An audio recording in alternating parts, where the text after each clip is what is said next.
بسم اللہ الرحمن الرحیم۔ بابر اسلامک سٹوریز کے پیارے ناظرین، السلام علیکم۔ آج کی ویڈیو میں ہم آپ کو بتائیں گے عورتوں میں حیض کی ابتدا کیسے ہوئی۔ کیا یہ لڑکیوں کے لیے سزا ہے؟ کیا یہ سچ ہے کہ حضرت حوا سلام اللہ علیہا کو سب سے پہلے حیض آیا، جو اللہ کی طرف سے ان کے لیے سزا تھی؟ کیا حیض کی ابتدا بنی اسرائیل سے ہوئی؟ کیا بنی اسرائیل سے پہلے عورتیں حیض سے پاک تھیں؟ آج کی ویڈیو انتہائی تحقیق کے بعد بنائی جا رہی ہے، جس میں ہم اپنے ناظرین کو قرآن و حدیث اور مستند روایات سے ان سب سوالات کے جواب دیں گے۔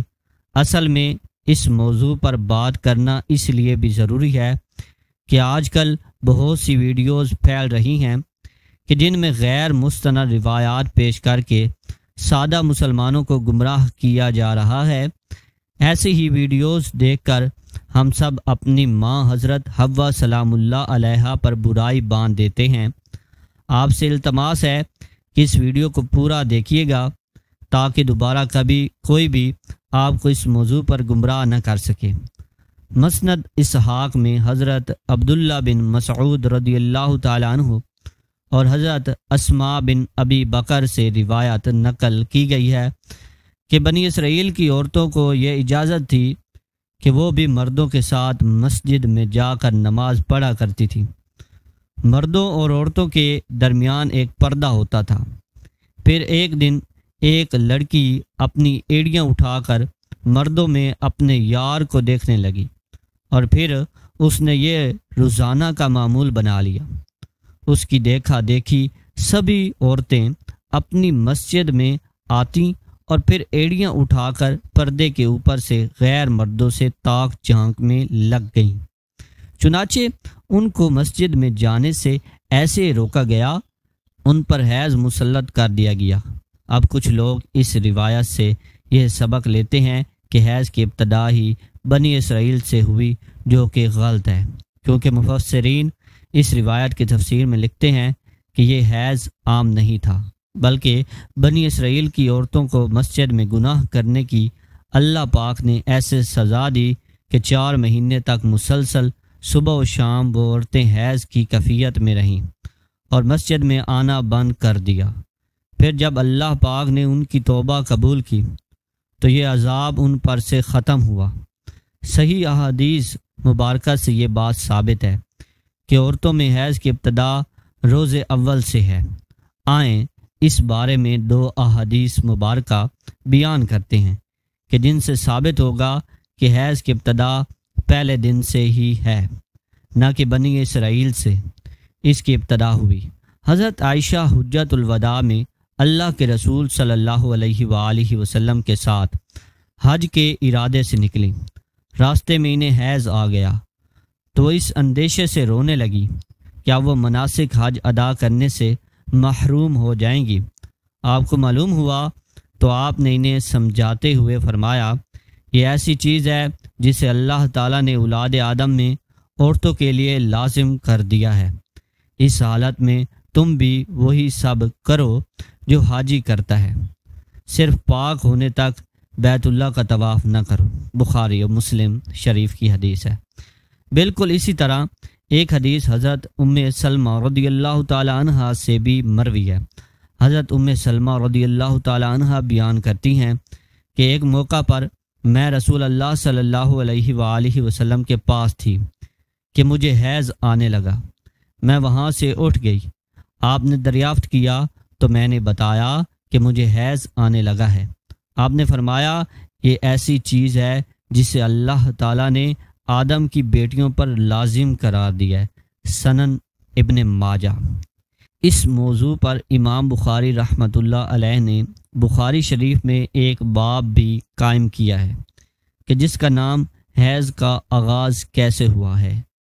امام بخاری لکھتے ہیں، حضور اکرم صلی اللہ علیہ وآلہ وسلم نے فرمایا، یہ وہ چیز ہے کہ جسے اللہ نے آدم کی بیٹیوں پر لازم کیا ہے۔ امام بخاری مزید لکھتے ہیں کہ بعض لوگ کہتے ہیں کہ حیض کا آغاز بنی اسرائیل سے ہوا ہے، جبکہ اس معاملے میں نبی کریم صلی اللہ علیہ وآلہ وسلم کا اشارہ زیادہ معتبر ہے، چونکہ حضور نبی کریم صلی اللہ علیہ وآلہ وسلم نے فرمایا کہ اللہ نے حیض کو آدم کی بیٹیوں پر لازم کیا ہے، اور اس لیے بنی اسرائیل سے پہلے بھی حضرت آدم کی اولاد میں حیض موجود تھا۔ بخاری کتاب الحیض۔ علامہ ابن حجر عسقلانی اور فتح الباری میں بھی یہی ثابت کیا گیا ہے کہ حیض ابتدائے تخلیق سے عورتوں میں آتا رہا ہے۔ اب بات کرتے ہیں ان روایات کی کہ جن میں یہ کہا جاتا ہے کہ حیض کی ابتدا حضرت حوا سے ہوئی اور ایسا بطور سزا ہوا۔ امام طبری رحمۃ اللہ علیہ سورۃ البقرہ کی آیت نمبر 25 کی تفسیر میں حضرت عبد الرحمن بن زید رحمۃ اللہ علیہ کی یہ روایت نقل کرتے ہیں کہ حضرت حوا کو پہلے حیض نہیں آتا تھا، ان کی تخلیق پاکیزہ ہوئی، یہاں تک کہ انہوں نے اللہ کی نافرمانی کی اور ممنوع پھل کھایا جس سے ان کو جنت سے نکالا گیا، اور پھر ان کو حیض اور حمل کی سزا دی گئی۔ اور لکھتے ہیں کہ اللہ پاک نے تب فرمایا، میں نے تجھے پاکیزہ بنایا تھا لیکن تو نے میری نافرمانی کی، اس لیے اب میں تجھ سے خون جاری کر دوں گا۔ امام طبری کے علاوہ باقی تمام مفسرین نے ان روایات کو جھٹلایا ہے اور ان روایات کو غیر مستند اور ناقابل قبول کہا ہے۔ حیض دراصل ایک طبیعیاتی مظہر ہے جس سے ہر ماہ عورت بلوغت سے سن یاس تک دوچار ہوتی ہے اور اس کو صحت کی علامت سمجھا جاتا ہے۔ اسی حیض کے خون سے ہی بچے کی پرورش کی جاتی ہے۔ یہ اللہ پاک کا نظام ہے۔ غیر حاملہ عورت کو اگر حیض نہ آئے تو اس کو بیماری کی علامت سمجھا جاتا ہے۔ یہ عورت کے لیے کوئی سزا نہیں ہے اور نہ ہی یہ بات کسی روایت سے ثابت ہے کہ حیض عورت کو سزا ہے، بلکہ یہ ایک ذمہ داری ہے جو اللہ پاک نے انسانیت کی تخلیق کے لیے عورتوں پر ڈالی ہے۔ اس لیے جو عورتیں اس ذمہ داری کو بخوبی نبھاتی ہیں وہ اجر و ثواب کی مستحق ہیں، جیسا کہ حضرت عائشہ رضی اللہ تعالی عنہا نے ایک دفعہ حضور پاک صلی اللہ علیہ وآلہ وسلم سے سوال کیا کہ اے اللہ کے نبی صلی اللہ علیہ وآلہ وسلم، مجھے تو لگتا ہے کہ عورتیں پیدا ہی مصیبت جھیلنے کے لیے ہوئی ہیں۔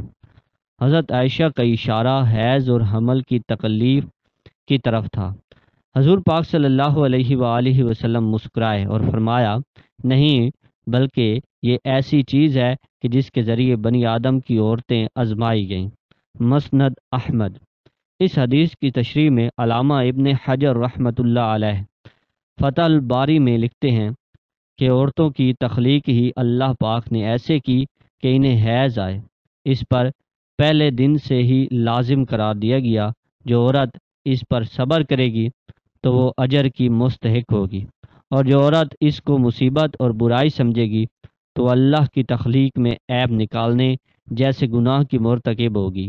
امید ہے کہ اب آپ جان چکے ہوں گے کہ نہ تو یہ کوئی سزا ہے عورتوں کی اور نہ ہی اسے سزا کے طور پر حضرت حوا سلام اللہ علیہا پر مسلط کیا گیا، اور نہ ہی حیض بنی اسرائیل کی عورتوں سے شروع ہوا، بلکہ حیض و حمل تو اللہ پاک کی آزمائش ہیں عورتوں کے لیے، جن کا اللہ پاک بروز قیامت عورتوں کو اجر عطا فرمائے گا۔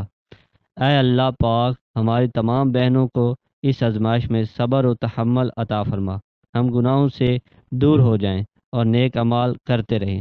کمنٹ سیکشن میں آمین لکھنا مت بھولیے گا۔ ہمارے چینل بابر اسلامک سٹوریز کو ضرور سبسکرائب کریں تاکہ اس طرح کی ویڈیوز کا نوٹیفیکیشن آپ کو بر وقت ملتا رہے۔ والسلام۔